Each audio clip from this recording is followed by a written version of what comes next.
a bucket and a foul. Breakaway. Io. Oh, meet me at the rim and don't be late. Give me the hot sauce. Did you not get the memo? Derek Rose can go upstairs. Oh, he's walked in. The steal. Right for the lead. Yeah! Big time play. Big time play. Giddy for the win. Go!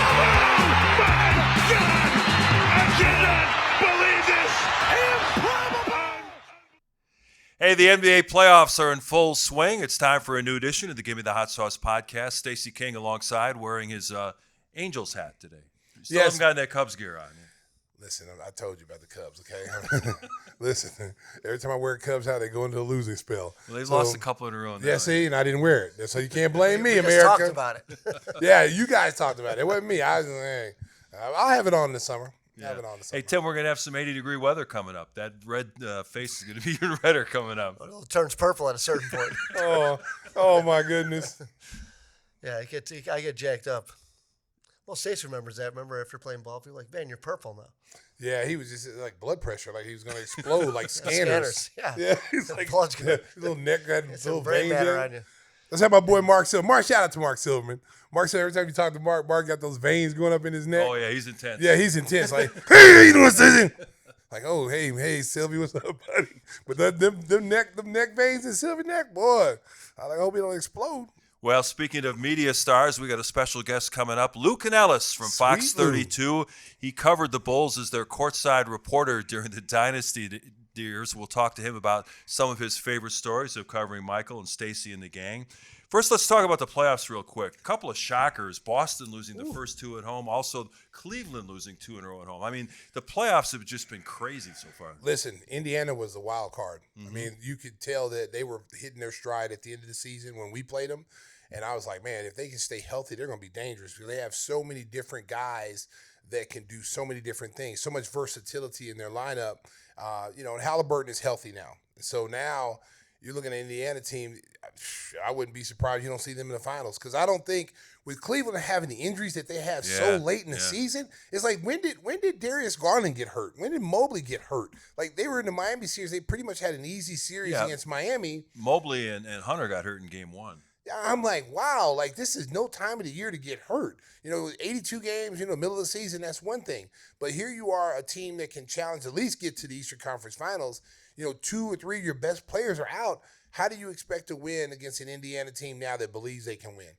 Now you got to come back. They won 2 in your place, and now they got to go. You got to go to Indiana, where listen, it's loud in there too. You better get 2, Yeah. or this series over in 5. And the Celtics had 20-point leads in each of the first 2 games and choked them both away. And, Joe Mazzulla comes across as arrogant in his press conferences. I don't really know the guy, obviously, but it just seems like the team has kind of taken on that whole arrogant vibe that, well, it's all right. We'll come back and win it anyway. Well, it's like when you win one title, you expect to win the second one. And what they don't understand is the second one is even harder than the first one because now you're on everybody's radar. You're on everybody's, you got a target on your back because now you're playing the world champions. And now you're in the playoff situation. And New York is a team that's not afraid of those guys. Tom Thibodeau teams, you can say whatever you want. They come ready to play. They're going to be in your face. They're going to be nasty. They're not going to give up. Jalen Brunson. You got to start putting him in discussion as one of the top players in the league. Oh, Lord, what you doing? You hitting the wrong. Oh, my God. Tim, you just hit my phone. Why don't I didn't touch your phone. You touched my phone. Why don't you just be still over there? Don't move anymore, okay? Oh, my God. We give this guy a little leeway. He's hitting my phone. Music's coming on. But Jalen Brunson's got to be considered. You got to start putting him in the conversation as one of the top players in the NBA. Not like 30th or 25th. I'm talking about in the top 15 players in the league. He constantly proves himself. And then you got Karl Anthony Towns, who we thought early in the season that trade Minnesota was bad for Minnesota. But it looks like it's working out for both teams, with Julius Randle going to Minnesota, and then you get a Karl Anthony Towns coming to New York. Boston's big problem right now is Porzingis. Porzingis has been got sick, some mysterious sickness, and him not being in the lineup really hurts them because it takes away a versatile big that can shoot threes, that can post up, and then he's a decent rim protector. So him not being in the lineup, I'm telling you, all these injuries late in the season that are costing these teams. Steph Curry going out Golden State, a hamstring. That thing they're talking about a week. A hamstring injury could be the rest of the series. And you're playing a Minnesota team who I think when they lost that first game to Golden State, I don't think that they were mentally into the game, even though Steph Curry, when he went out, when you think that they would turn it up now, Steph Curry's out, now we can go. I think they were still shell-shocked about it. They came back the next game and pretty much dominated Golden State.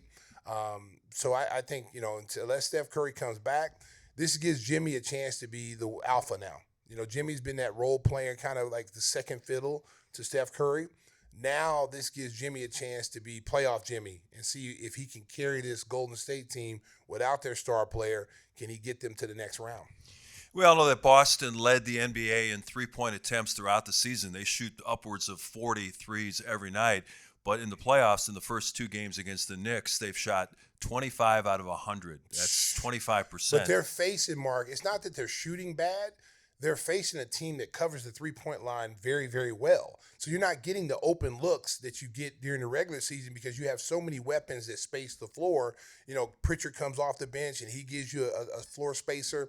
Porzingis gives you a floor spacer. What you see now is New York is being much more disciplined, staying at home on shooters and forcing them to try to put the ball on the floor and not so much bait you into a drive and kick situation. It's like, hey, look, we got Mitchell Robinson back there. We got, Karl Anthony Towns back there to give us some rim protection, stay at home on the shooters, make somebody on the other team, make somebody off Drew Holiday beat you, who's not really, he's a decent three-point shooter, but he's not like Tatum and Brown and Pritchard. So make somebody else beat you, and it's working. Because, to be down 20 points and not be able to finish a team and you're a championship caliber team, that's a little mind-boggling because, you won the championship. You know what it takes to get to the NBA Finals and win the championship.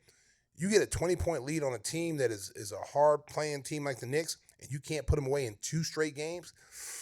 Ooh, you going back to New York now? Yeah, I'm telling you, it's going to be tough. It's going to be tough. So do you think either Boston or Cleveland can come back from losing the first two at home and win that series?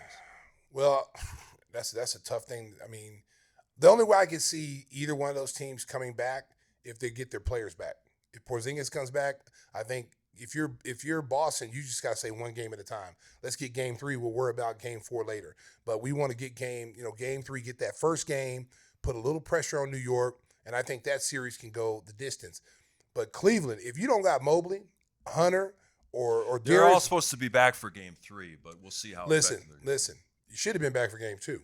If you can play, you should get out there and play. You know what I'm saying? If their injury is going to keep you out to the point where you can't walk, that's one thing. But if you could have played in game 2, and I think they were so confident that, we're going to win game 2. We don't need them. And they should have. They had a lead. They were dominating that game for 3.5 quarters. And then all of a sudden, they start making shots, stop doing the things that they're used to doing. And then Halliburton gets hot. Siakam does some things, and now all of a sudden they're back in the game, and they're looking at another loss. And Boston completely unraveled, just like Milwaukee did a week ago. They were up 7 with like a minute to go in game 2, and they started turning the ball over, didn't block out on missed free throws. Professional teams losing that way just boggles my mind. Well, give these teams credit who don't give up. Indiana didn't give up in that Milwaukee series. That could have easily a 7-point lead with under a minute to go. You're not supposed to win that game. I don't care how good a shot you are. Same thing happened. Same thing with the Boston. You're up 20, cruising.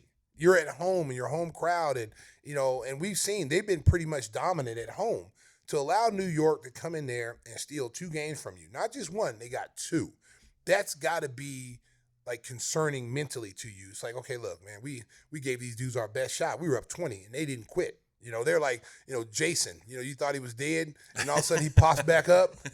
That's what you're seeing with New York. And if there's one team that can beat Boston of all the teams in the Eastern Conference, it's New York because they play a physical brand of basketball. They have the players to match up. You can put Bridges on either Tatum or Brown. You got Anobi. These are 2 great defensive players, wing players.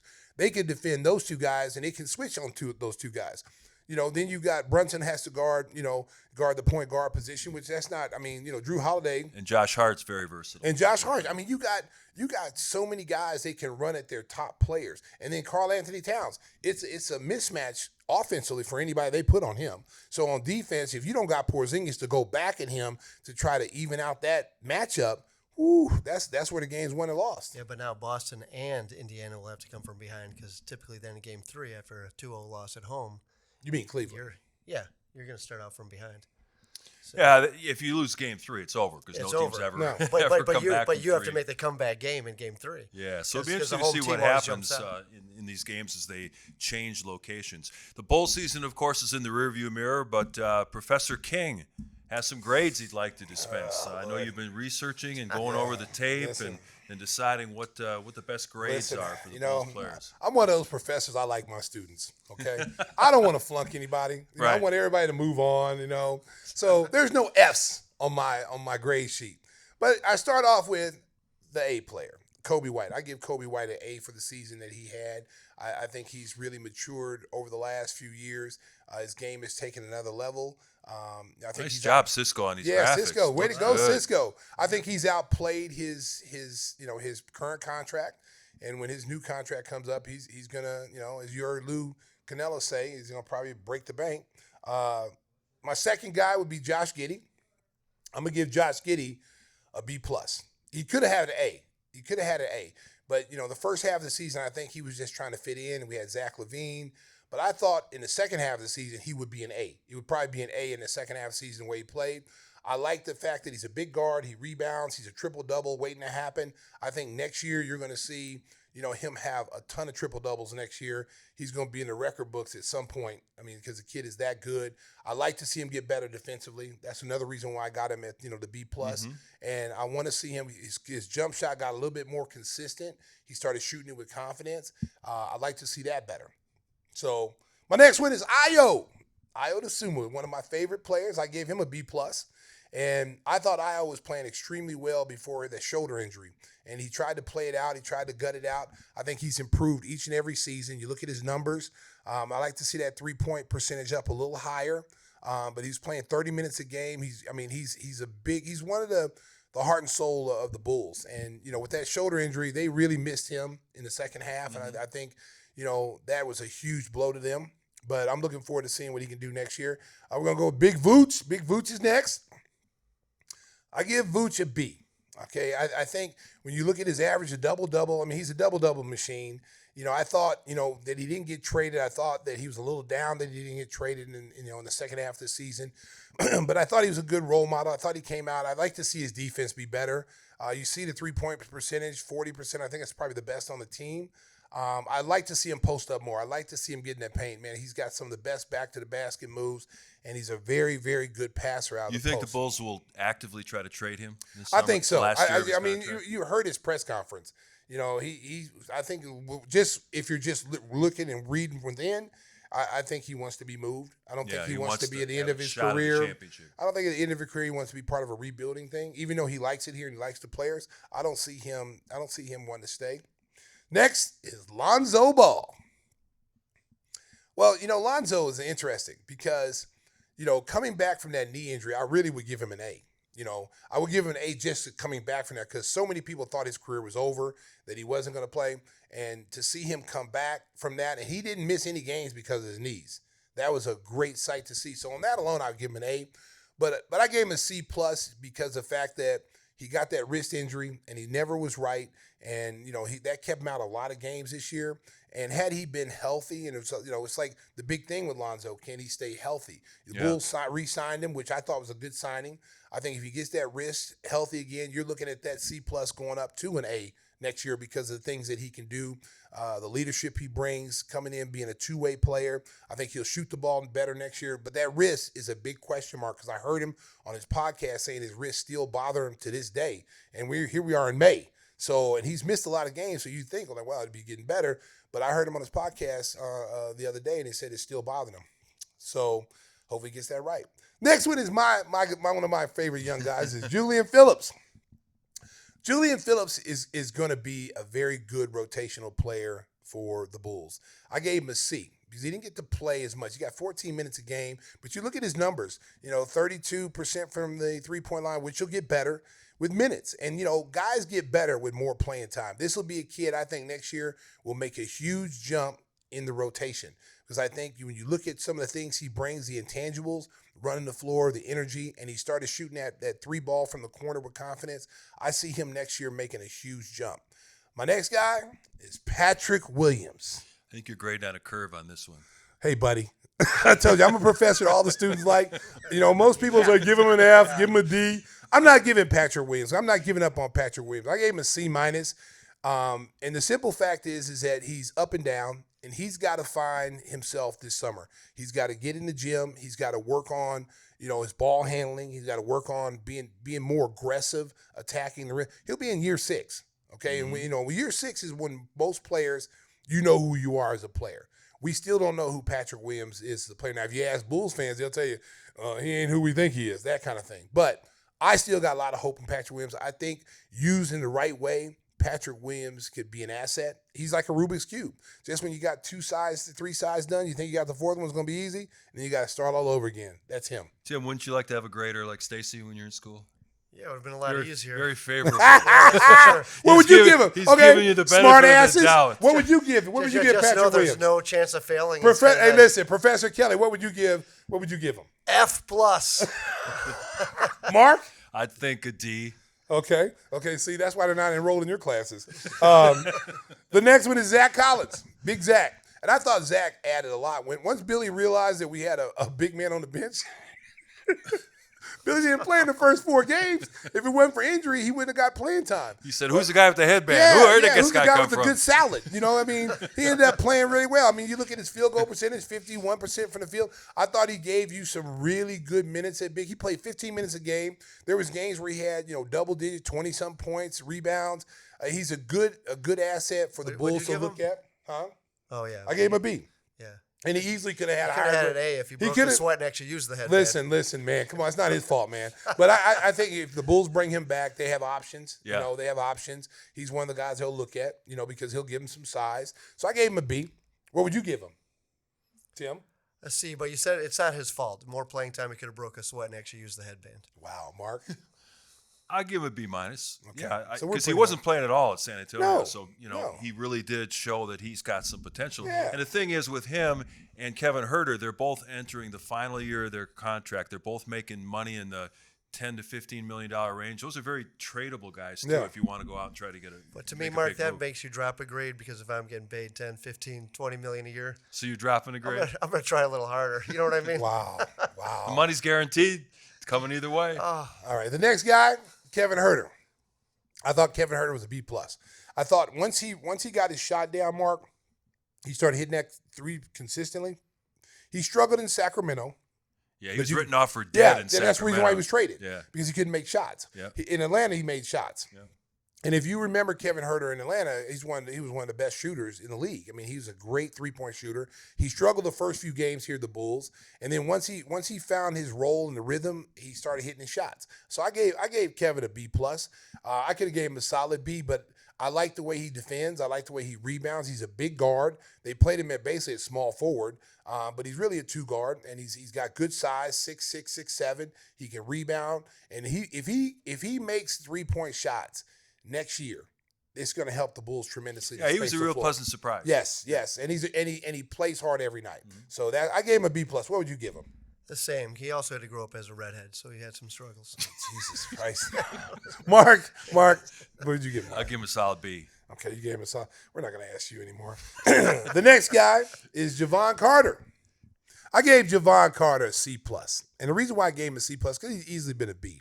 But he's not getting a lot of playing time, under 9 minutes a game. But I tell you something about this kid. He's a great teammate. No matter what his situation is, he's always ready to play. He practices hard. And when the Bulls were struggling, they need offense, that's a guy that can come out there and give you, 15, 20 points. We saw a lot of that this year with him and THT. Those guys, they could go 5 games without playing, and then all of a sudden we're down 20. Oh, hey, guys, can you go out there and score for us? And they go out there and do the job. So I gave him a C+. What would you give him?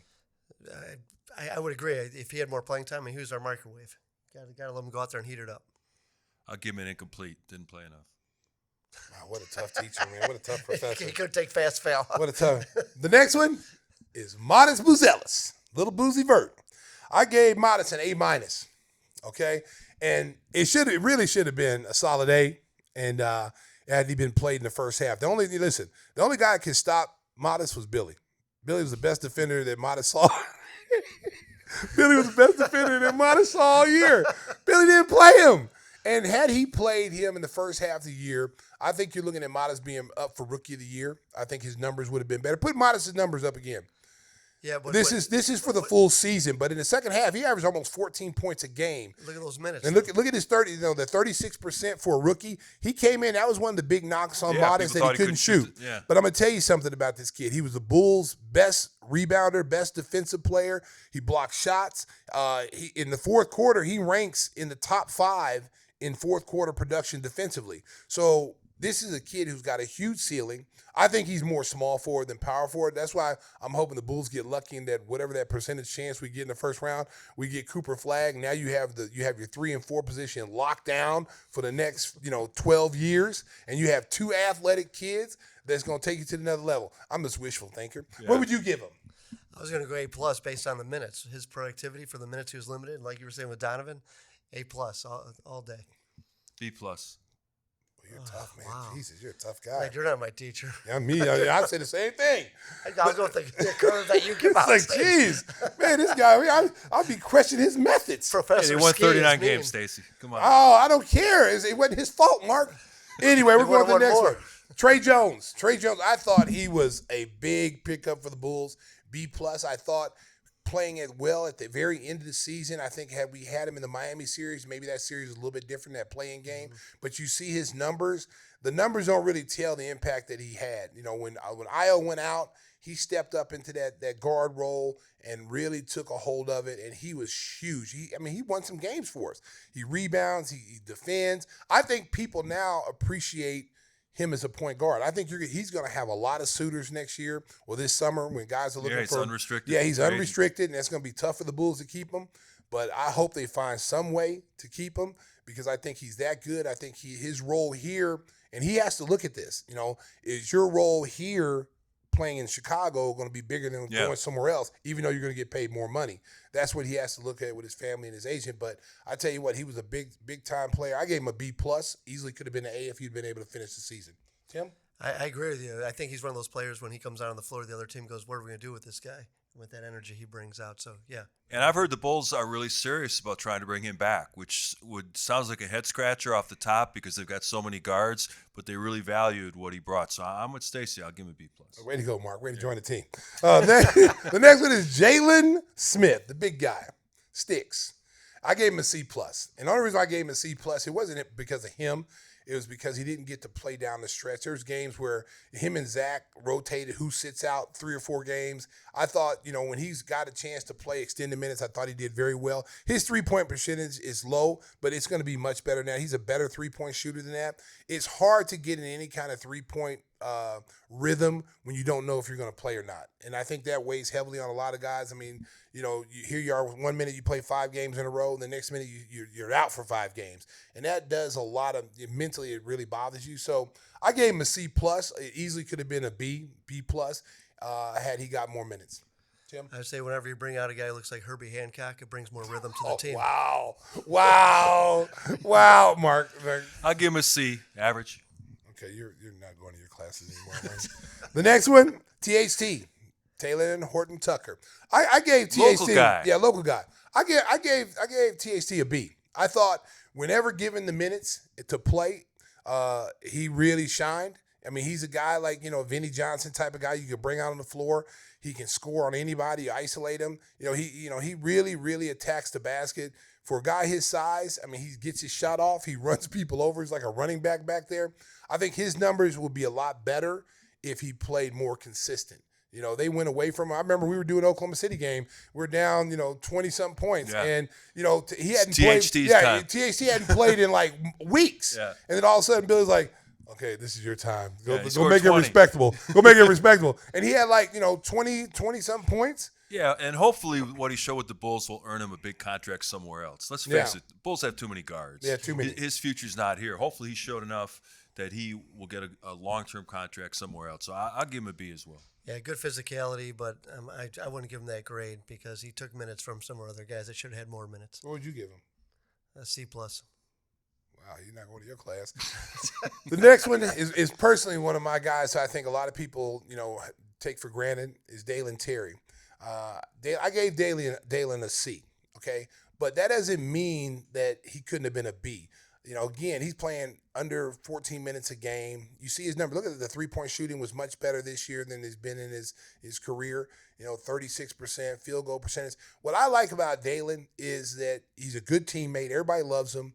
He plays hard. I think what he has to understand what his role on this team is. And I think Billy needs to start defining roles on this team because everybody can't come out and shoot. Everybody can't get 10 shots a night.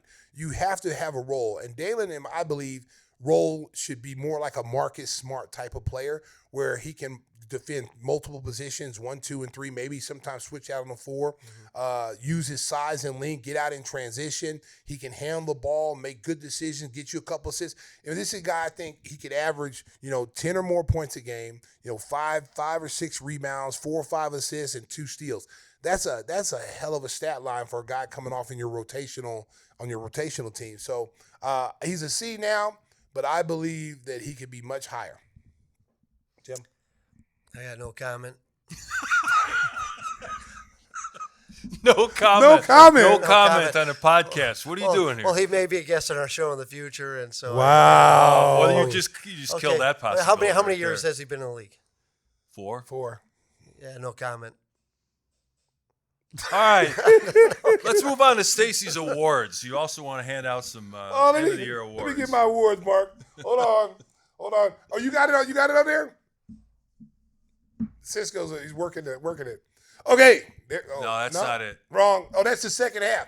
See, those are the numbers we're talking about. Modest. That's what he did in the second half of the season. Okay, Yeah. That's impressive. That's all rookie team there. 27 minutes and 13 points a game. This is something that I said I believe had he played early in the season, he'd have been first team all he'd be rookie. first team all rookie and A+. possibly rookie of the year. He would have averaged somewhere around 13 or 14 points a game. And again, he's going to block shots. He led the team in dunks and blocks. I mean, there's nothing this kid can't do except get stronger. If he focuses on getting on, and I'm saying don't put on a lot of weight, Mark, that it's going to hamper your athleticism, but come in and be 10, 12 pounds more muscle than you had last year. I tell you what, the sky's the limit for him.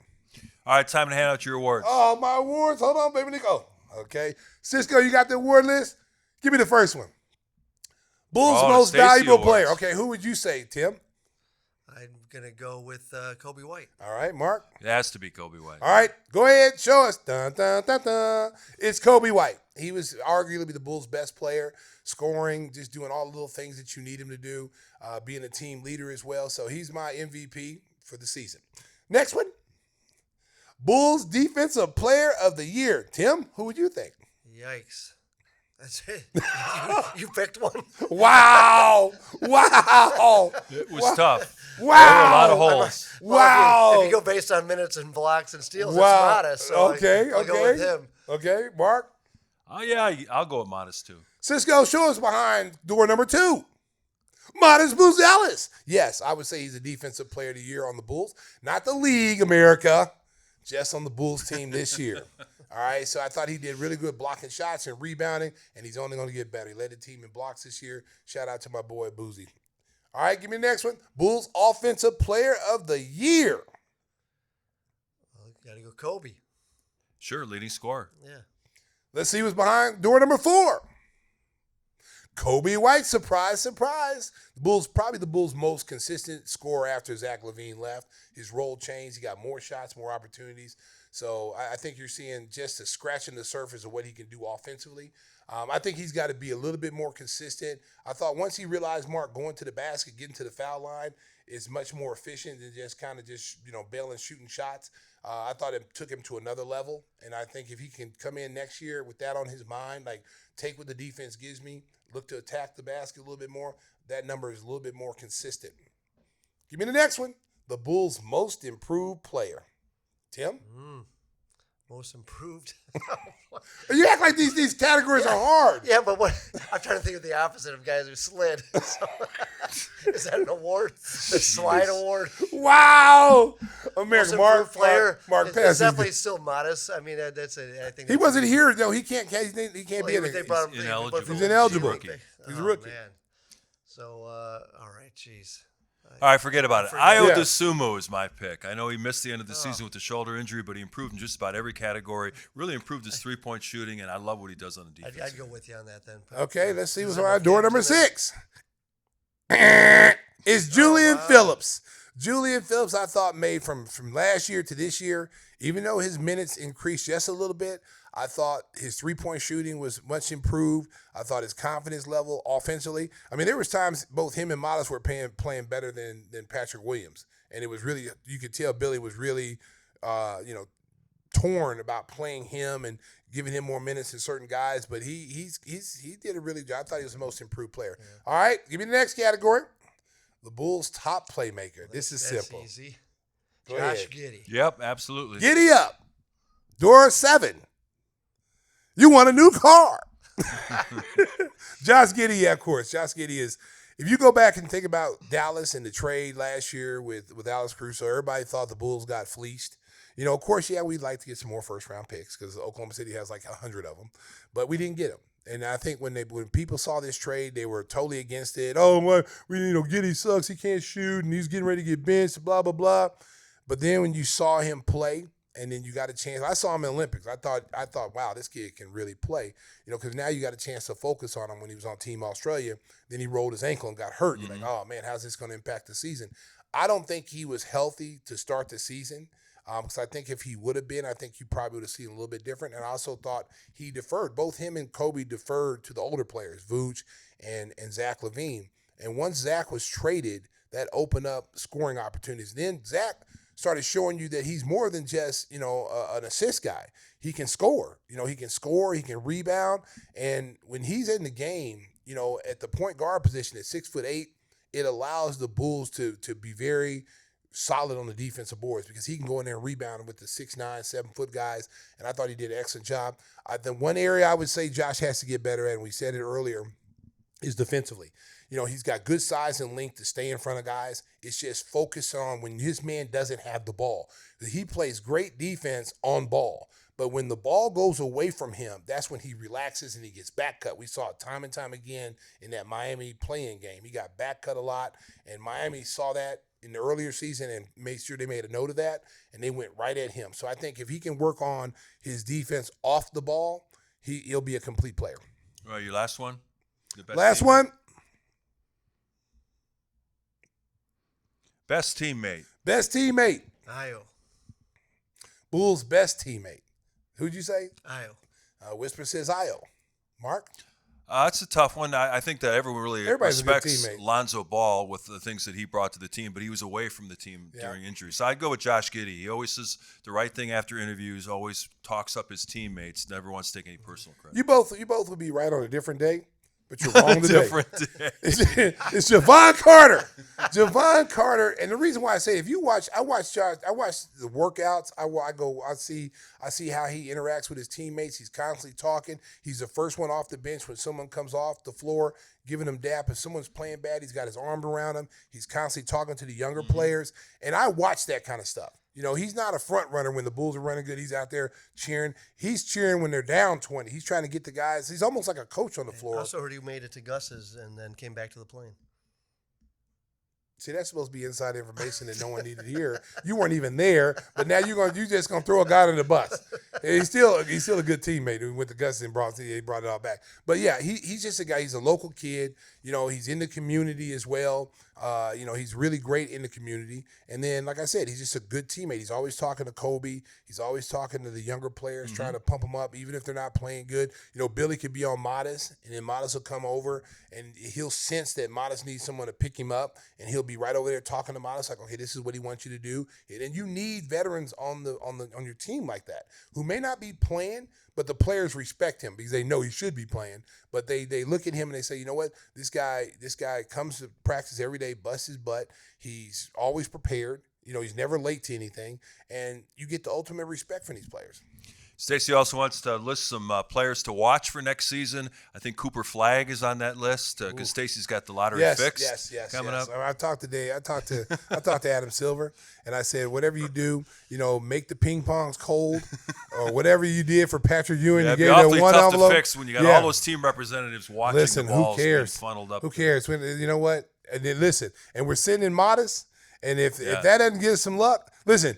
If Modest goes and we get in the top 4, it was a great draft. Every time we send somebody, we're always like 6 or 7. Yeah. You know, I'm listen. If we get 6 or 7 next time, send me, okay? Because I'm telling you right now, we'll win. You'll have the number 1 pick because you sent Stacey King. Because I got We that should kind have of luck. sent you this year then, because we need that. Yeah, number you know one what, pick. Mark? I declined.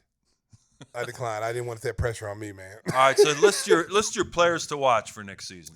Well, there it is right there. Players to watch next season. Tim, who you say? Let Tim say what he's got. Who you want, Tim? You mean just from the You don't draft? even watch the game. So if Anyway, you- Mark, please. he's not watching the games. He only goes to the game when I give him tickets.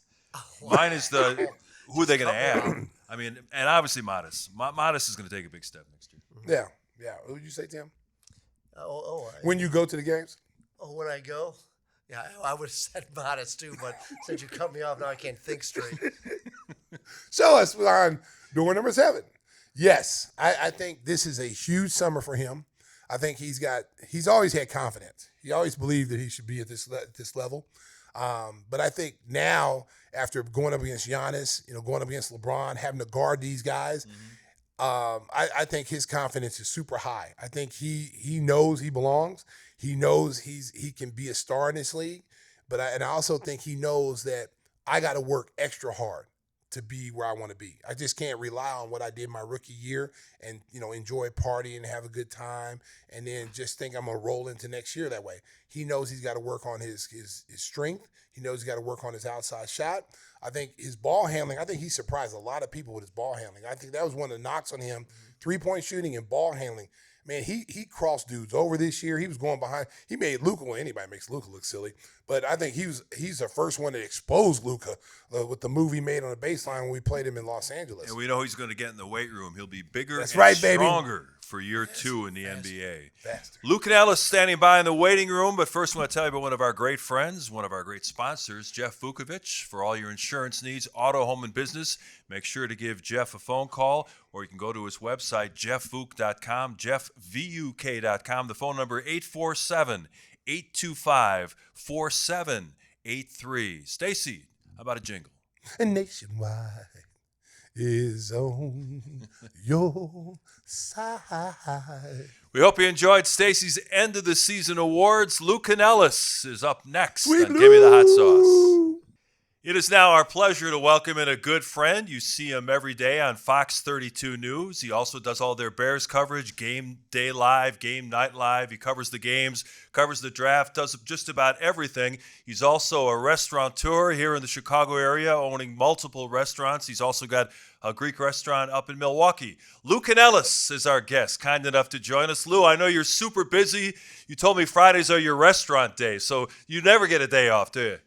No, not in this business, but anytime Ski and Stacey King and Tim ask me to join them, I make time. There you go. Oh, we had to wait a little bit today. Today, Daddy needed to take his daughter McDonald's for her birthday. But now that we got that out of the way, let's talk sports, whatever you guys want to talk about. Well, happy birthday to Gia. She turns 7 tomorrow, so we want to get that out there. Hey, let's start off talking about your days as courtside reporter for the Chicago Bulls. What years were those that you worked for Sports Channel? I know you got pretty close to those guys, and I'm sure you've got some stories that people would love to hear. Well, I was doing the radio when Stacey was there, the first 3-4 seasons, and I wanted to do TV, and it was so tough at that time. Sports Channel had the games, and I thought to myself, and I was working in radio. I also was helping network a radio syndication company that did a lot of sports. Ski, you might remember, it was called Public Interest Affiliates, PIA Radio Sports. We actually launched the NBA radio network at that time. So I had some opportunities in Seattle in radio and in Denver, but I wanted that chance in TV. And I sold myself to the folks at Sports Channel. I sold myself to get the opportunity to do some TV, but I had to fly myself. I'll never forget. I told the folks at Sports Channel, I will fly myself to Miami. It was during the playoffs. Just let me do something. I have this relationship with the players. I had started traveling with the team, so I had built a relationship with Scotty and a couple of the guys, I said, so just give me an opportunity to do something from the locker room during the playoffs. And one thing led to another, where I worked on the pregame show as well. I fed back a couple of packages, and the rest was history. I mean, the greatest break I ever received, I'll never forget sitting in a meeting in a venue in Oak Park, because at that time Sports Channel studios were in Oak Park, and Jim Corno Sr., God rest his soul, got up and said that British Airways had stepped up and was going to pay to sponsor an interview with Michael Jordan after every game on the road and at home. And Johnny Red Kerr was sitting there as well, Neil Funk, who, frankly, opened the doors for me whenever we went on the road. And Jim said, Lou, we want you to be the guy to do the interview and to do sidelines. And, I truly believe that you make your own breaks, but when you get a break like that, it can be big. And for me, it was big, and I just happened to, be with the Bulls at the right time, right place, right time, as they say. 3 championships with Stacey and the guys, and then 3 more with Dennis. It was pretty incredible. One of the things I always tell, young people who want to get into this business, the media field, be broadcasters or anything, that you have to pay your price. You have to pay a price to get there. You got to take some sacrifices. There's no cutting corners. Like when you just said, you had to pay your way. You were willing to do whatever it takes to get to the position that you wanted to get. I always say you got to crawl before you walk. A lot of young kids don't want to do that now because it's a gratification type situation. They want everything super fast. But back in the day, man, you really had to earn every single thing that you do. And to hear you just say, hey, I had to fly my own way down to go to Miami to pay my own way to, do what I wanted to do. I say that when I first started doing this business too, when I worked, doing Bulls pre and post game, we weren't getting paid anything. But it wasn't about the money. It was about experience, about trying to, rack up as much experience, much camera time as you could get to show everyone that, hey, I can do this job. I just need the opportunity. Stacey, it's about the passion too.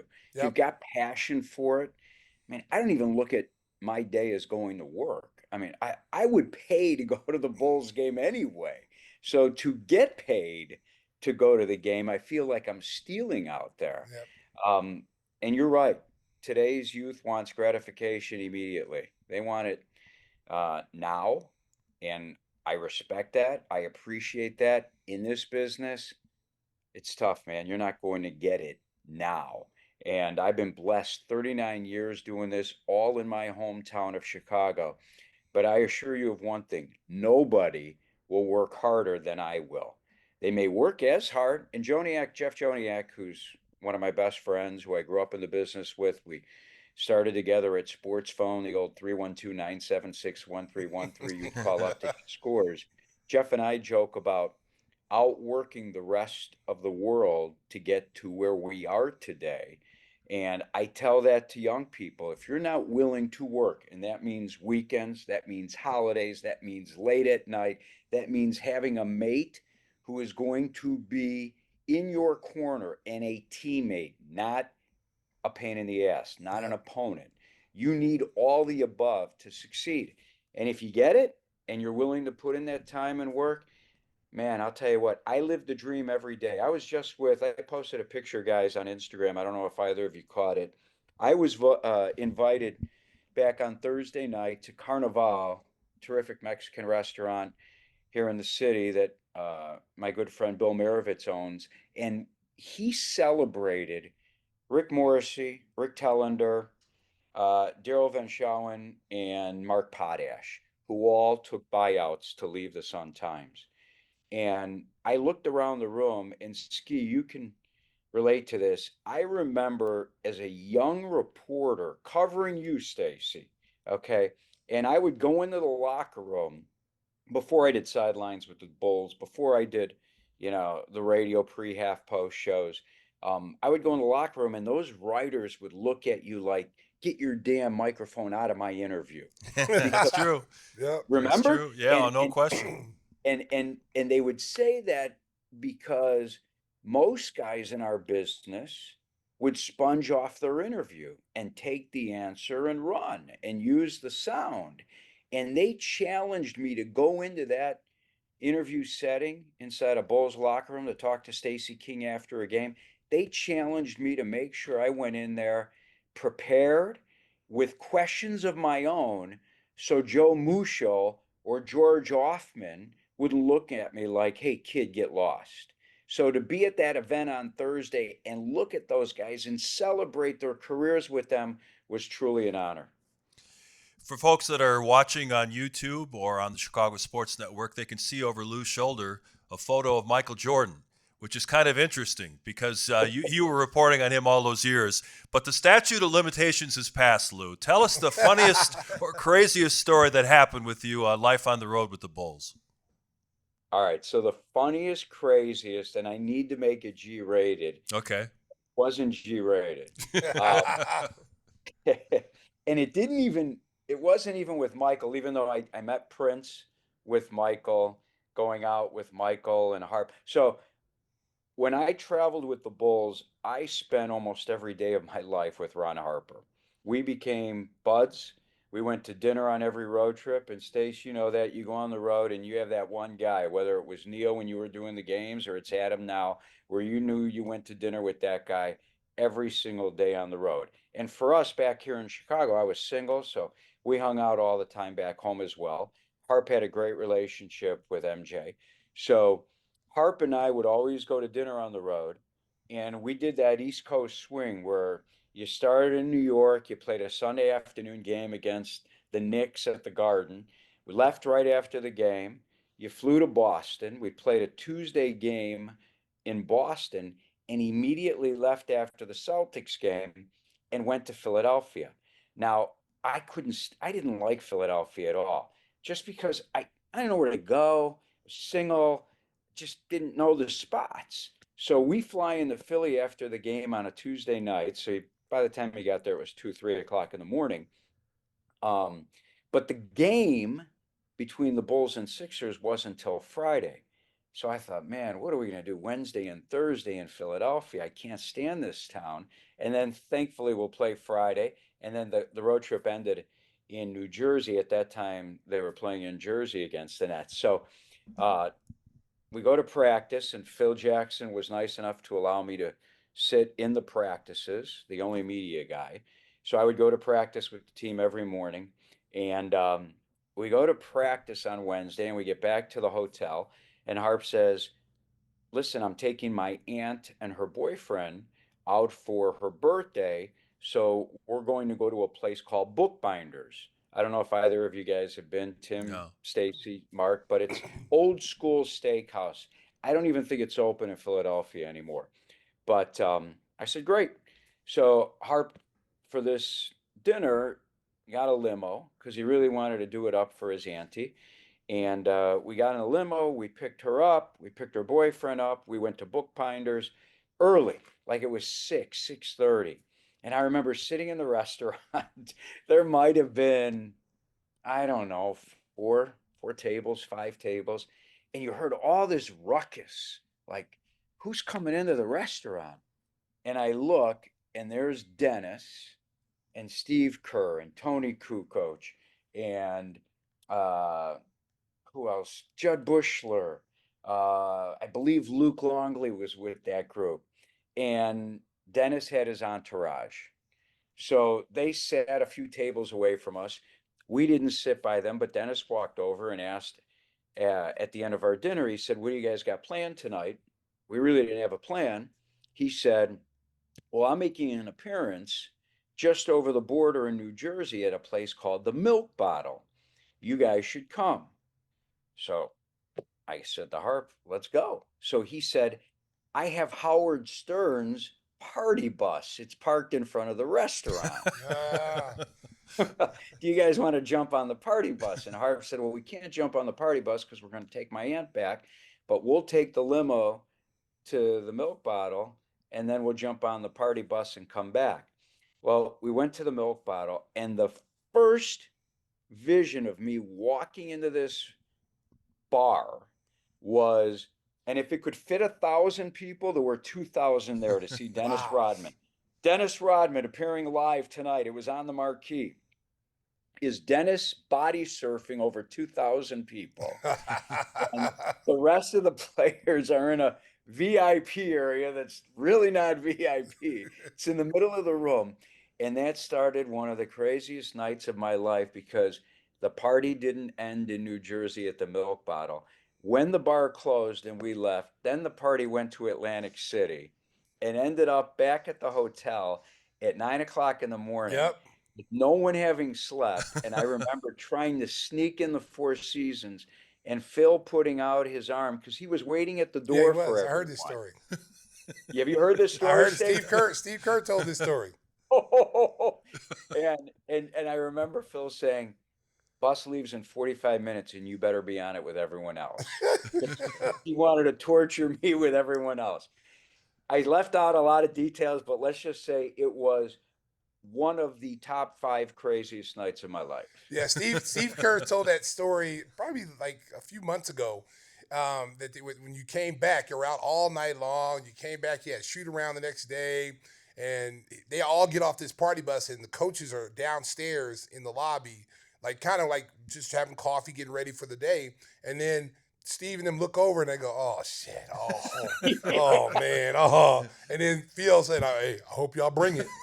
I hope you bring it." Exactly. And But then I tell people Steve says, well, we were just babysitting Dennis. We just want to make sure he got home, safe. So that's why we went. Him and Judd. If they tell the story, it's hilarious. Exactly. And you want the end of it's. I'm glad Steve told you that because Steve sat right behind me on the bus, and you know how you can talk to someone, Yeah. window separating, there's that little space in between the seat and the window. Dude, that night ended up, Stacey, Sports Illustrated, a writer wrote about it, and Steve was quoted. And I remember saying, "Oh my gosh." I looked back and I said, did you tell this guy? And Steve will tell you that it was a guy that he went to U of A with who sold him out, didn't tell him he was taping a conversation they were having like buddies about the details of that night. Anyway, it was a crazy night. Imagine if you had had social media and how that would have exploded. You couldn't do it. Any things that we experienced during those magical scenes, Lou, we might have been vilified. We might have been canceled. I'm not sure we'd be working right now. Yeah. Hey, well, as players, we'd have been canceled. I mean, I don't know if you remember when we went to Miami and we played the Miami Heat when they had Glenn Rice and Steve Smith and Morani Cycler, a young Miami team. We had a 5-game series against them. We beat them 2-0.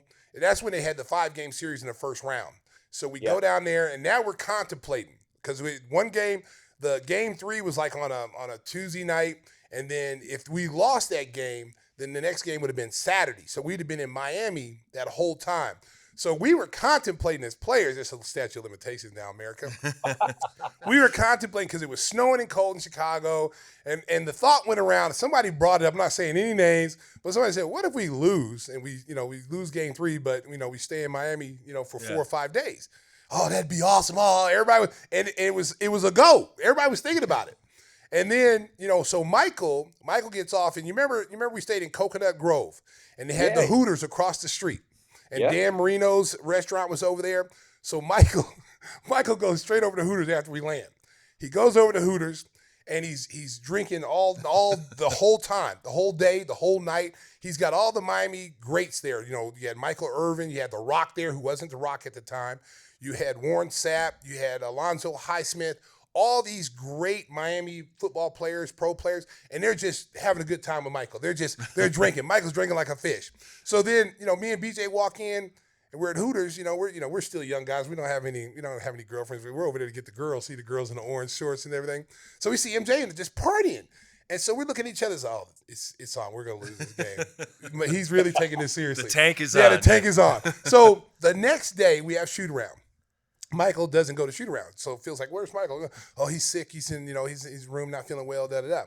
So I said, all right, we have the game that night. So we're like, oh man, it's on then. We're not gonna leave. We're not gonna leave till Saturday after the game. Okay. All right, it's a go. So then we come back to shoot around. Michael's back over at Hooters, just having a good time with just boom, just pounding. We're like, oh, this is not gonna be good. This is not gonna be good. So we get on the bus. Michael's normally the last one on the bus. So he comes on the bus, he's got his suit and tie on, and we're like, how's this guy even walking? He's been over at, Coconut Grove for 2 days. He's got his dark Ray-Ban sunglasses on, and he's walking on the bus, and he's got this happy stroll.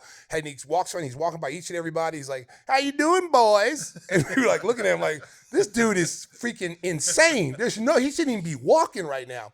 So he gets to the back of the bus. He's like, we're going to win this game. It's over tonight. It's over tonight. We're like, oh, yeah, okay, right, buddy. We done seen you for 2 days. It ain't going to happen. And it was the game, if you remember, they show the highlight of this game where MJ gets a rebound one-handed, and he's doing this with the ball. And then he takes off like he's in a minefield, and he ends up dunking on the 7-footer, Alan Ogg, I think who it was, and dunks on it at the end. We were all on the bench going, how in the hell is this dude able to play? He's sweating profusely, but he's not tired. He's not dehydrated. He's not cramping up. And he goes out, and I think he gets like 50, I think he get in that game. Yeah, but he just went crazy. So we're all sitting there going, dude, this is God playing a video game. Because there's no way humanly possible a person could do that in 2 days and be out and having a good time and then come out and have a performance like that. It's insane. And Stacey, you know what I remember I remember that game because I'll tell you why. At that time, you could go into the locker room at 6 o'clock for a 7:30 start, and I would run in there and get a radio interview.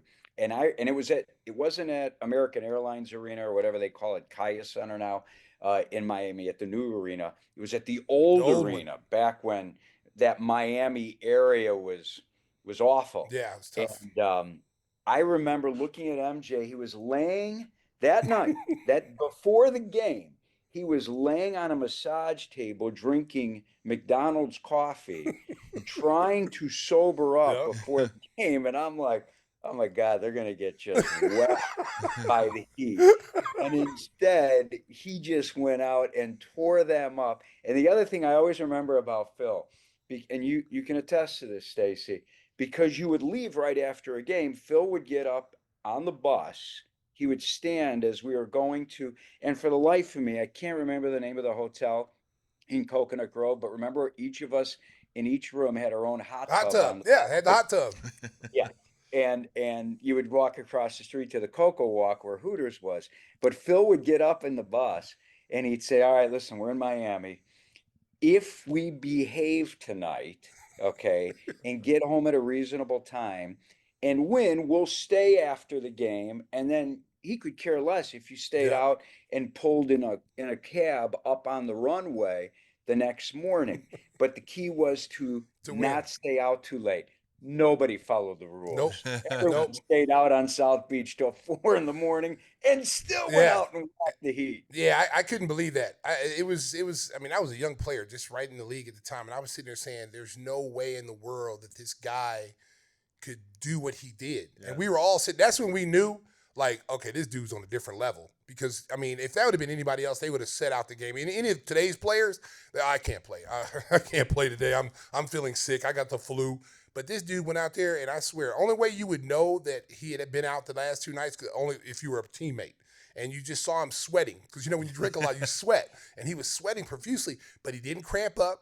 He just like it wasn't no big deal. That's why I said, man, this dude's on a different level. So when they compare, the LeBron Jameses and all these new guys, they're not on his level, bro. They are not on that man's level. Stop. Hey, Lou, I got to ask you, Stacey referenced social media, and nowadays it seems like because there's so much social media, because there's so many reporters that are out there that the athletes really don't know that well, there's a little bit of a distrust factor between athletes and the media. Back when you were doing this, you were able to break down all those barriers and really develop a friendship with these guys. How were you able to do that? Because athletes are always going to be a little bit wary of what the media is all about. How are you able to break down the barriers and become really friends with these guys? I'm a South Side kid. My dad owned a dry cleaners on 69th and Western, blue collar. And he always told me to keep my mouth shut, even when I saw things that I wanted to talk about. He used to say, don't talk so much. So I always felt my job going into a locker room, whether it was to talk to Stacey King or Michael Jordan, was to talk about the game. It wasn't about to talk about me seeing Michael at Drink or Dennis. Drink was a nightclub back then. or Dennis at Adagio, which was another bar, or to talk about what was going on the road. That was our business. And I'll be honest with you guys, it was great because and I went into every interview, and it's something I said at the beginning of our discussion here, prepared. So, and Michael he would challenge reporters in his own way. He'd know if you were doing your homework or if you were just asking him, the typical BS type question. And I think a player like Michael or a guy like Brian Urlacher, who I had a terrific relationship with, or Frank Thomas, these are guys who are superstars, and the world is always out to get them. The world is always out to show when they do something wrong. And I always went into the interview, number one, prepared, number two, wanting them to believe that they could trust me. And if I saw something or they said something, it wasn't something that I felt like, okay, I got to go report this because it's my big break. So I was able to earn the trust of these athletes. And, specifically for the Bulls, when you travel with the team and you're privy to things that I was privy to, I never said a word. It's not my job. I was there to report on the games, not to report on what I may have seen in New York the night before we flew in for a game. And that's where I was able to, and guys talk. I mean, my relationship with Urlacher, I was able to do a 3-year show with Brian because he knew of my relationship with Michael. And he knew of my relationship with Frank Thomas back then, because Frank at that time was a star for the White Sox. And these guys recognize reporters who they can confide in, and reporters who I think they have no respect for. Yeah. Yeah, and I would agree with that because traveling now, with the team and being part of that media, I get that trust because I'm a former player. The difference between, our era and this era is because first of all, people want to go viral. People always want to get the first bit of information out, which players don't trust. You go in and, you report something that, you shouldn't because you're trying to, elevate your career. You see something and you report it. See, back then it was more like family because we all rode the same buses, so we were around each other so much. And, there's a comfortability with that. I think the one time where we lost trust a little bit, and we were players at that time was with Sam Smith when he wrote the Jordan Rules book. Okay. Sure. And that felt like to all of us at that time a violation of code of, hey, you know what, you're privileged to a lot of information.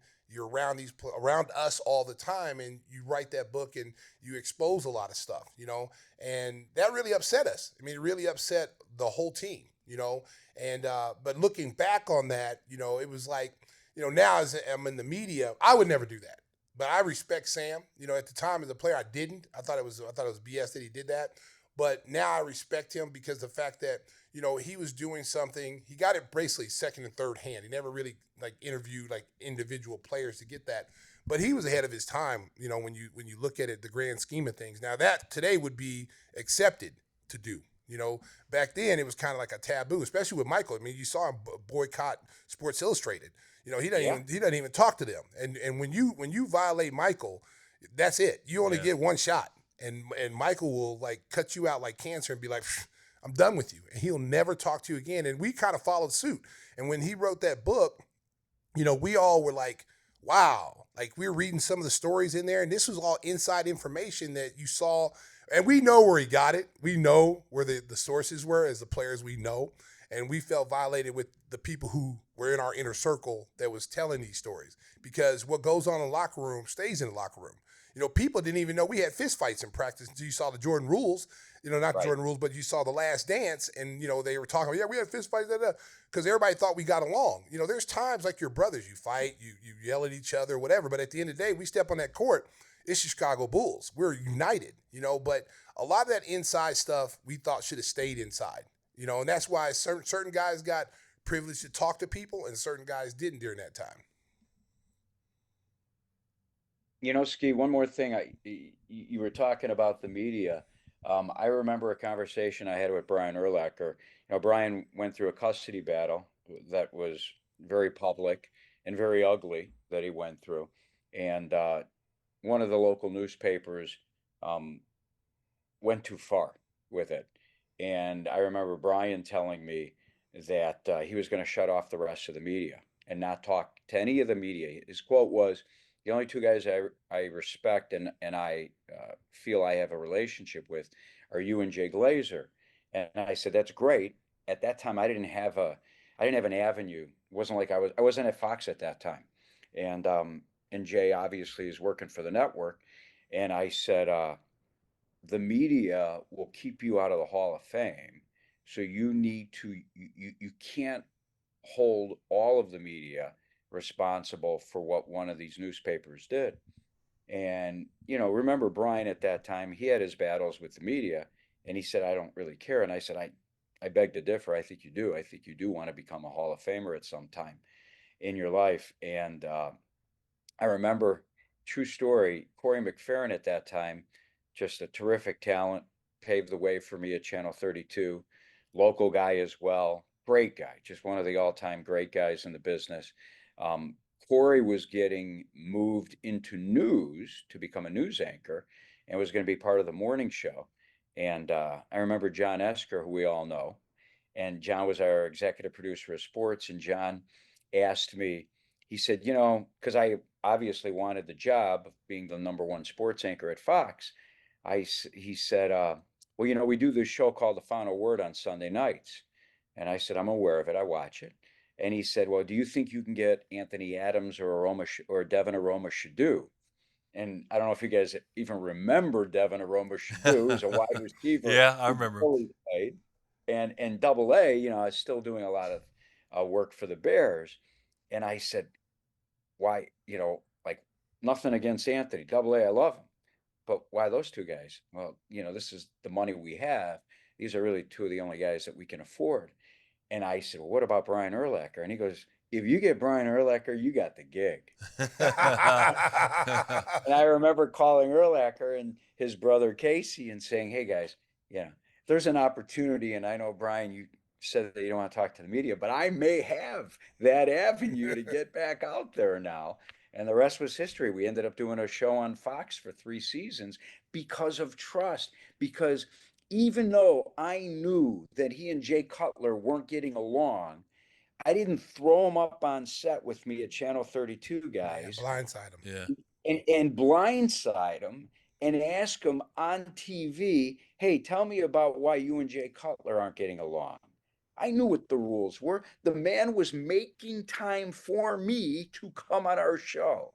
Okay. So it wasn't my objective to challenge him and to get the story and make me look good and make him look bad. See, that's the difference between then and now because, viewers and fans want to hear the dirt. They want that National Enquirer type information, and then they get mad at you and they call you a sellout because you didn't ask the questions like that, the personal questions. That's how it is today in today's thing. Because we've had Phil on our show, we've had Scotty on our show, and then you'll hear people say, "Well, you didn't ask him this, you didn't about his wife," and that's none of our business. We're not here to talk about someone's personal life. We're here, we want guests like you would attest to this. You want Brian Urlacher to feel like he's in a safe zone. When he comes there, he's not being attacked. He's not being provoked. So when we have people on our show, this is their platform to tell whatever, story they want to tell. And that's what we do. We don't want to have someone come on our Gimme the Hot Sauce podcast and feel attacked. And Scotty at that time, was having a situation with Michael, the situation with his wife. Of course, and Phil and him weren't talking. We didn't bump hard Phil with, "How come you're not talking to Scotty?" We didn't do any of those questions. And people are, "Why didn't you ask the tough questions?" Because that's not what we do here. We're not going to blindside. And like you say, you have relationships with these people. If these people come on saying, "I'm coming on your show, the Lou Canella show," I got to trust Lou that he's not going to blindside me with a bunch of BS that I'm not prepared for. Okay? And it's the same And I'm thing giving with Lou Phil. my time. Yes, exactly. Exactly. And we didn't have to push Scotty. He volunteered all that stuff when he said on our show. But there was all we had to do was to start talking, and but we had gold. There was a lot of things that people wanted us to ask him. Yeah. And that we just didn't feel like Mark. I didn't feel like it was really it's not our place to ask him about why his wife is messing around with Future and all the other BS that's out there, or this or that. What's his relationship with his wife? And it's not my business. And plus, he's a good friend, so therefore and he's a brother. So I'm not going to violate my brother by asking him, questions like that that are personal. Now, if you want to, if National Enquirer or what's the other show that TMZ, let them ask them questions. You can get those guys to ask questions. That's what they do. But you know what, Stace? When you do ask the question, here's where you can't do right. I end up with Sammy Sosa, and I don't know if you guys have seen the interview, Yes. but at the base of the NBC tower about, I don't know, 6-8 months ago, I was asked. I got a lead that he was going to end up on a radio show, and I show up at 7:30 in the morning because he was for the first time going to, be on the radio, be on the media here in Chicago. And he walked over because I had a good relationship with Sammy because Sammy used to hang in Miami. And at that time I was hanging in Miami. So I'd see him out in Miami. So he walked over and we started talking. And at that time, Sammy, he started, and I was one of the, I want to say there was one or two other reporters there, but they were younger. So I just basically dominated the interview, and he talked about mistakes that he's made in his life. So as a reporter, only because he said it, he was the one who had said, I've made mistakes. So I said, oh, you mean mistakes like taking performance enhancing drugs? Are you ready to admit that? And he looked at me like I had 5 heads and said, I can't believe you're asking me this question. You just said it. If I don't follow up, then guys like Mark Shanowski, who I have great respect for, and Stacey King, who's in the media, and Tim, and every other reporter that I work with, and fans say, why didn't he ask? But what ends up happening, I ask the question, his reaction is, oh, I can't believe you're asking me.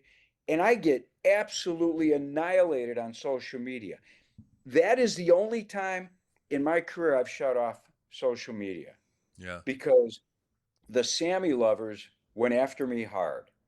And I was not there to make news. I was there because the guy was talking for the first time.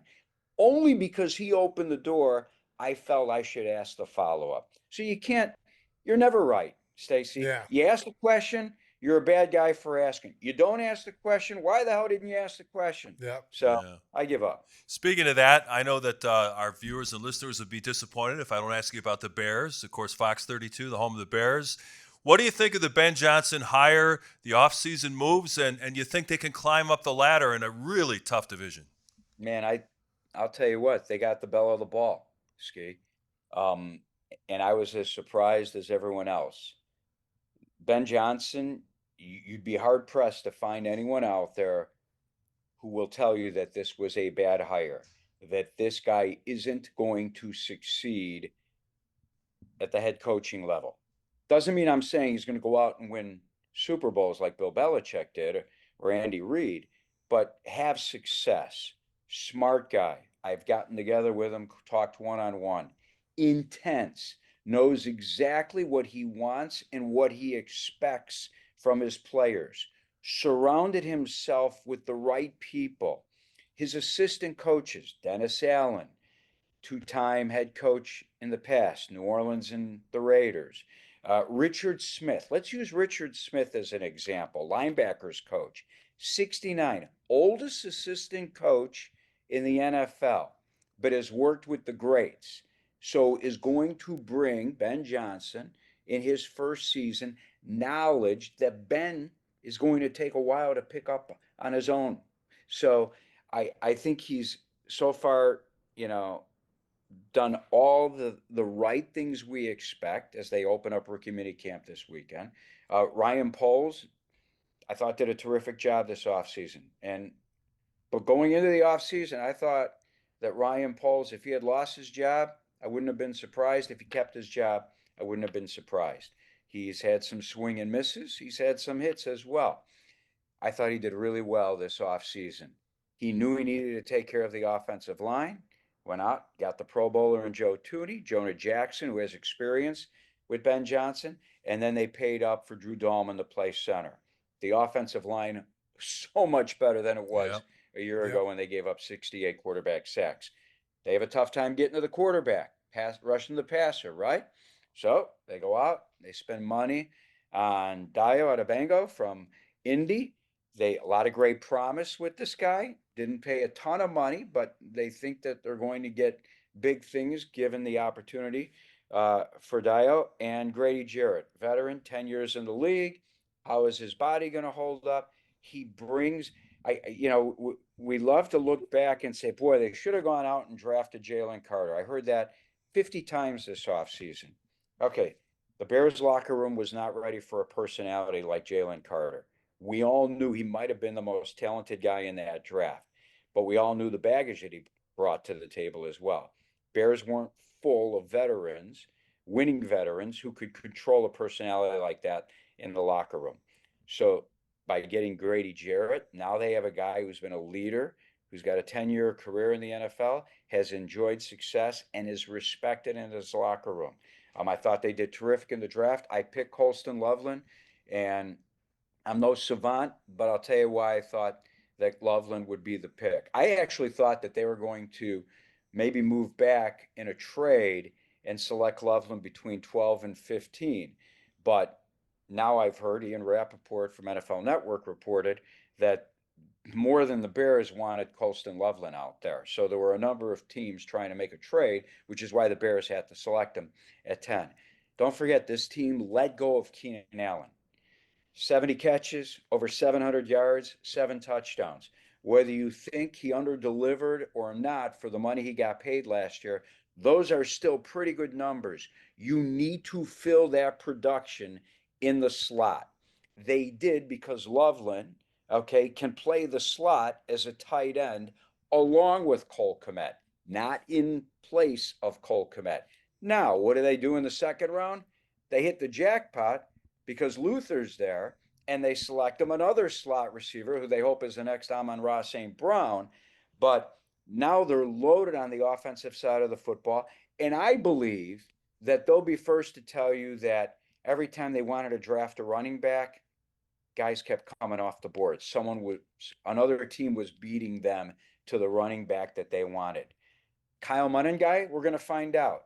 I mean, he was drafted in the 7th round for a reason. I think he was the 22nd running back drafted, 25 running backs drafted in total. So it was a long answer to your question, Ski. I love what they did.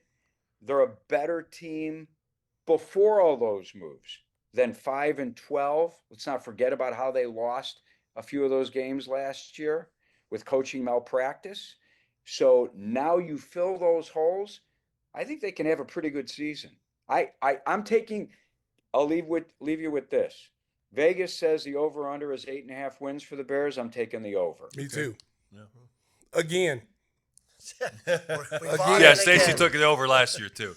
Stacey, I would have put the money with you. Yeah, they had won 7 games, and they looked like they were on the rise. They looked like they were on the rise, and I figured they could win 10 with Caleb Williams coming. Yeah, and so this year I'm going over again because I think because they address so many issues, they're a balanced team now. They're not just defensive, minded. They are balanced now, and now you got this kid. I'm thinking is going to take that next step in his second year. I think he's got a feel for the NFL. I think the offensive line's better to keep him standing. He's going to have time to get the ball down the field. He's got a lot of weapons now. There's no excuse for Caleb Williams not, having a big second year. I'm with you. He better. I mean, we were told he's a generational talent. He wasn't a generational talent last year, even though he did do a lot of good things. Remember, he was really good in the fourth quarter, guys, of last year's games. And to me, that's what really separates the good from the very good. Now let's see if he can become great. And he beat Green Bay. Hey, Lou, we got a rule on this show that before the guest leaves, he's got to get a question from Tim. So, Tim, what do you got for Lou? Oh, well, geez. So, Lou, we got to go back to the whole thing about that. The trust flows 2 ways with these questions, right? So, when you put Sammy Sosa on the spot, and years ago you put Derrick Rose on the spot. So now when you get a chance to talk to our new Pope as a sports fan of Chicago, what kind of questions are you going to ask the new Pope?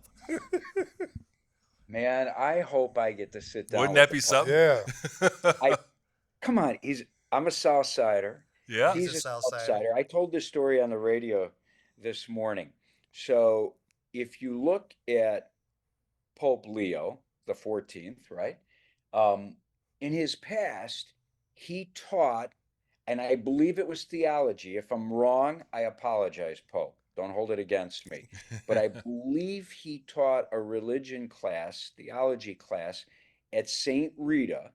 Yep. At that time, St. Rita was at 63rd and Bell on the south side, and my dad's dry cleaners was at 69th and Western, about 6 blocks away.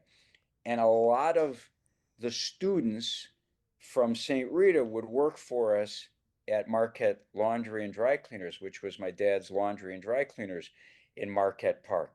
So I want to know. I already know he's a White Sox fan. The Cubs tried to steal his Yeah. allegiance, Because he didn't had been a work. Cubs Yeah. fan. His or brother Cubs came games. out and said, I don't know where that came from. I want to know, all right, if he was as big a Bears fan as I think he Yeah. was. Mhm. That's what I Probably want. You know, so. grew up in what, Dalton, right? Yeah. Yes. Was that Aurelio's? Joe Aurelio, one of Yeah. the just the finest gentlemen you'll ever meet. He was at Aurelio's in Homewood last summer. I loved it. I swear to God, I was reading this morning on Yahoo, just about what this man has done and where he came from, and I still can't believe it. He's now the Pope, Yeah. and and in seriousness, because people will ask, and Mark, I'm sure they've asked you and they've asked me, young boys that want to become sportscasters, Stacey, guys that want to become professional basketball players, they ask you all the time how you did it. Yeah. And I always tell everyone, if you have a dream, chase it, because you never know, you might reach it. I did, you guys did, I think Pope Leo did. Yeah. Hey, here's Stacy's dream. He wants to bring Giannis to Milwaukee or to Chicago. Excuse me. I know that you have business dealings with Giannis with a restaurant double up in agent. Milwaukee. We're Double gonna agent, gonna baby. recruit you as a 006. double agent You to bring Giannis 006, to baby. Chicago. So let me I'll share with you real quickly. So before he signed the big deal, the last big deal in Milwaukee, so his agent Alex Sidatsis lives in Lincoln Park, about a block and a half from Avli and Lincoln Park, which is on Wrightwood and Wayne. So Alex would come in, and Alex from Greece loved the food. So he told Giannis, you got to have this Greek food in Chicago. It's like great, better than any Greek food I've had anywhere else in the country. In Milwaukee, before we opened up Avli with Giannis, they never had a Greek restaurant. They had some Wow. Euro spots on, your corner Euro spot where you get a Euro and fries, uh, heavy on the tzatziki sauce, but they never had a restaurant. So, true story, get a call on a Sunday. I'm getting ready at that time. We're doing the final word at Fox 32. And my GM says, hey, I just got a call that Giannis Antetokounmpo is coming to the restaurant. I'm like, what? And he goes, yeah.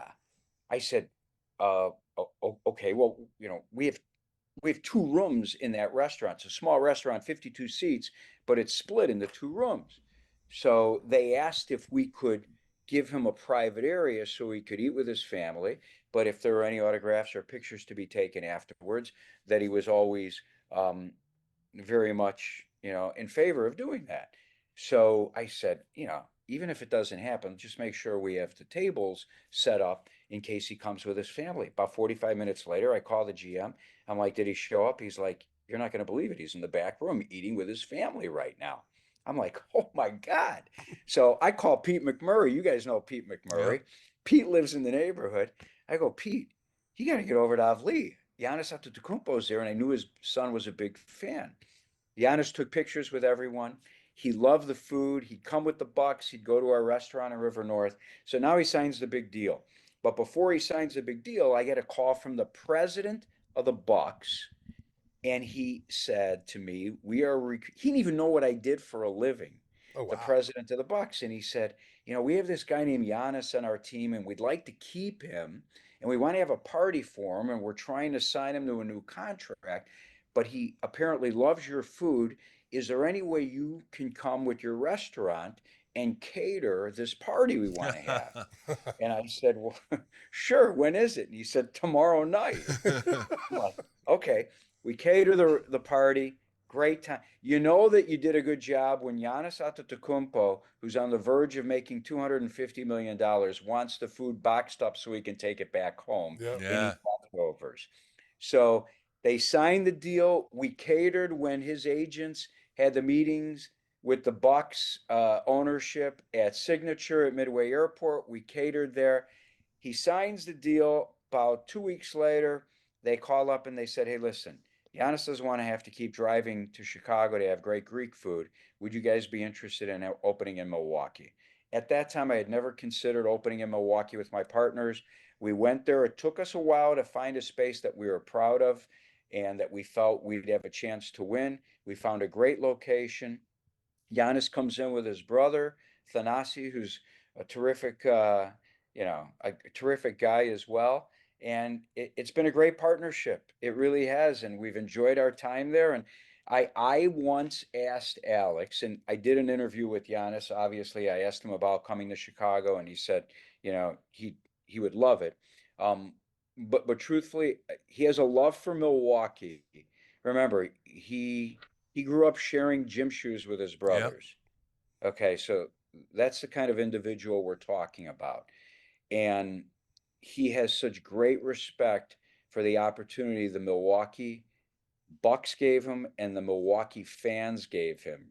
Was he drafted 13th, 15th? I don't remember exactly, but he wasn't the number one pick in the draft. I do remember that back in 2013. And he's built to life with his wife, Mariah, who just had, if I'm not mistaken, their fourth child. So for him to leave Milwaukee, where he is comfortable, where he has been supported, um, where he has won a championship, is a huge, huge move. Having said that, I have had discussions with that group where if he was going to leave Milwaukee, it would be for Chicago, Miami. Alex represents Bam Adebayo, so he's got a relationship with Pat Riley. Um, New York, he's got an affinity for New York. So I think it would be a big market team. I've been doing a lot of reading like everyone else, and while Nets have a ton of draft capital that they could move in a trade for Giannis, and I could see Giannis being happy in Brooklyn because he'd be close to New York. Um, I don't see him going to Houston. And listen, the Bucks could trade him. It's not his say. Right. Doesn't have a no He's, trade. I think, team control for 2 more years. Um, but I think they have great respect for Giannis as well. So I don't think they'd send him somewhere where he doesn't want to go with his family. Um, and I think we can pray here in Chicago. I don't think it's the right move for the Bulls as much as I'd love to see Giannis here to just completely gut the team to get Giannis in Chicago. We're back to where we were forever Yeah. in the middle, mediocrity. And I'm not sure Giannis would come here and have no talent around him. He might Sure. as well stay Yeah. in Milwaukee then, right? Yeah. Yeah. I agree with that because you'd have to give up. You'd have to give up pretty much your whole roster. Josh Giddey. And all your future first round Kobe, picks. Modest. You'd have to give up a lot of guys. Speaking of the Bulls, what did you think about the season, and what did you think about the moves they made at the midway point? Well, it was proven that they couldn't win with Zach, couldn't win with DeMar. So I was glad that they made those moves. Um, and I listen to you and Adam all the time talk about the progress that Kobe's made, which has just been, I'm so impressed with the kid. His ball handling is so much better than it was 2 years ago. He's always been a pretty good shooter, but now he's a great shooter. I couldn't be happier for Kobe White, and he should.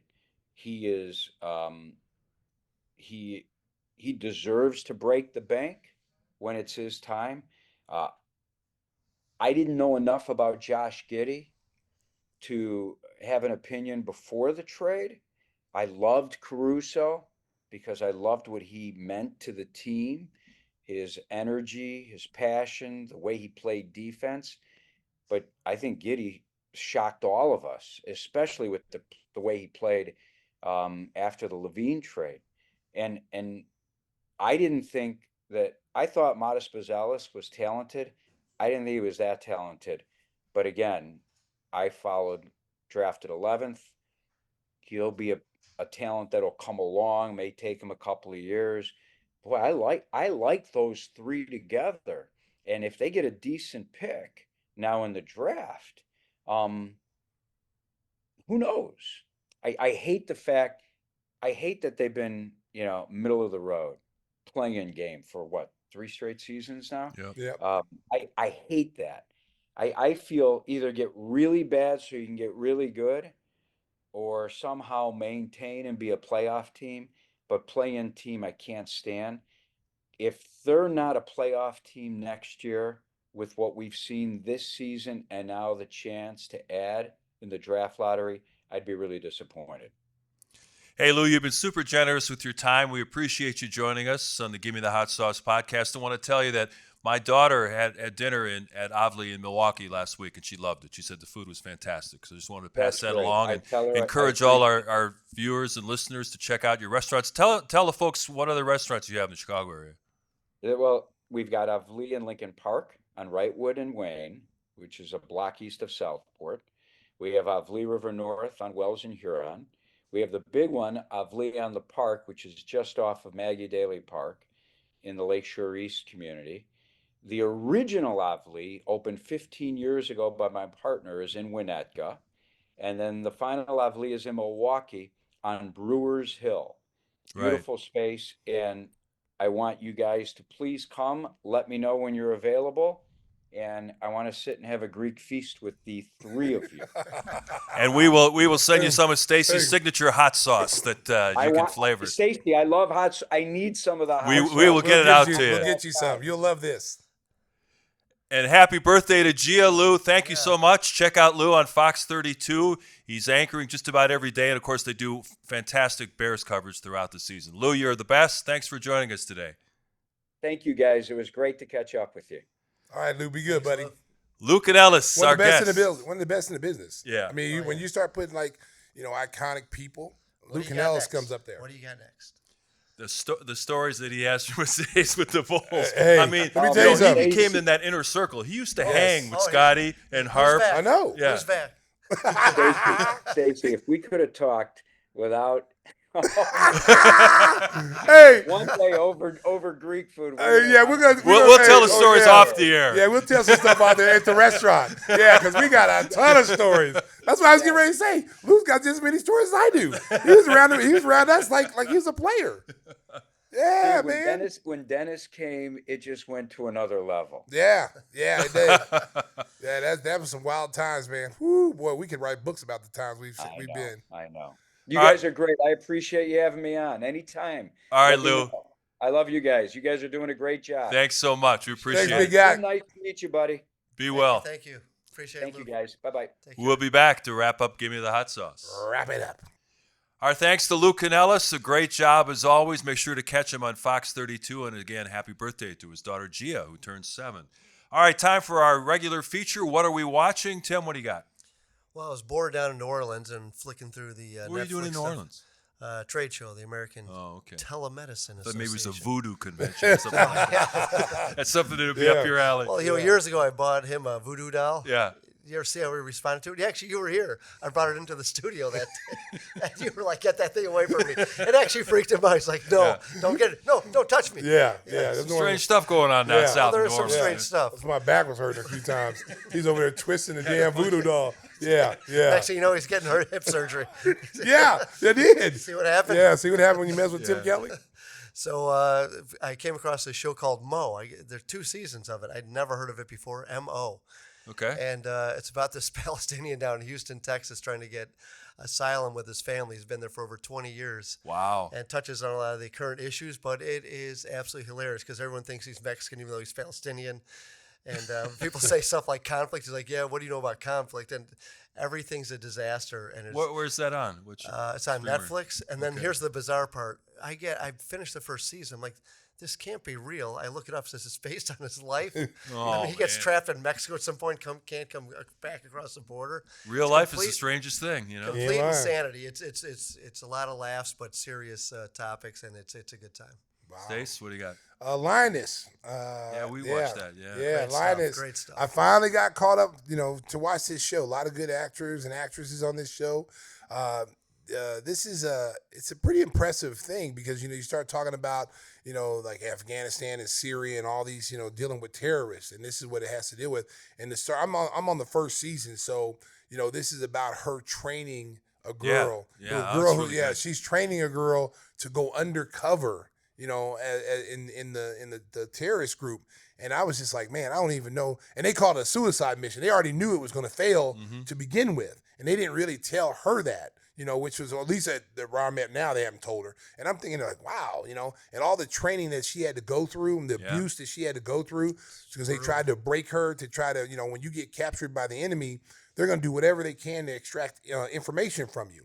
So they put these people through this training like they're being held against their will and they're being terrorized. And so some of the stuff that she had to deal with, man, I was like, good God, man, just kill me. Yeah, it's brutally frank show. Yes, yeah, it is. There's no sympathy as she's being trained. Yeah. Based on a real program. So Isn't that crazy? Yeah, because really anytime bizarre. they do those shows, it's true because you have some consultants back there telling you this is what goes on, when we capture someone, boom, boom. So it's true, so when you're watching it, you're like, man, I mean, somebody catch me, I'm like, I'm telling you everything you want to know. You ain't got to put no waterboard on me. They're like, well, you know where Whispers is? Yes, he lives in Barrington. I'm just gonna give you all the information. He drives a Tesla. You ain't got. Please don't pull. They will pull your nails out. Wait, before you even do that, what do you need to know? I'm gonna tell you before you pull my nails out or bust my kneecaps. What do you need to know? Where is Whispers? Where does he live? bring me a Whataburger. He lives I'll at tell you 2417 Barrington. He's in Barrington. He drives a Tesla, and his wife's name Maureen. His son. That's already too much. Hey, listen, man, I'm telling them all. I'm telling it all, baby. You ain't putting me no torture. Well, we talked with Lou about the Pope being from the south side of Chicago, raised in Dalton, Illinois, and being a White Sox fan and all that. So after the Pope was named yesterday, I thought, I'm going to watch that movie Conclave that was nominated for Best Picture. It really got the Hollywood treatment. You got all kinds of scandals. They're locked away in the room before they name the Pope. They see the metal blinds come down so you can't see any daylight, and they have to keep voting and all this. And I don't want to tell the whole story, but there's so many scandals with the Cardinals involved. It's a Hollywood kind of show because this is not. Especially when Snoop Dogg's in there blowing the white smoke out of the stack at the end. I mean, that's wow. Oh, you wrecked the end. Wow. I know. He's like an old refrigerator, Mark. He can't keep nothing in. Well, I mean, that's the Hollywood ending that you expect. But Yeah, Ralph Fiennes is the lead character there. It's a good film, Conclave. You can find that on Prime right now. So I think we've done enough damage for one show. you think.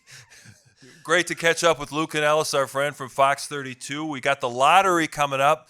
If you're watching on Chicago Sports Network, it actually happened last night, so we're either really happy or really mad. We can't tell you what happened. Stacey's trying to fix it, but we'll see if that comes through on Monday. Don't worry about it. We got the cold ping pong balls, baby. So brand new show coming at you again next week. Until then. Drive home safely, Chicago. ED. Oh! He didn't come for the massage, he came for the facial. Don't shoot. Does anybody know how to post videos to Facebook? There's a block body line, did he get the invitation? That's a huge three! Mustard! Lonzo left alone. Able to swerve, bend that corner. That's the last time I'm going to see it. Williams straight on.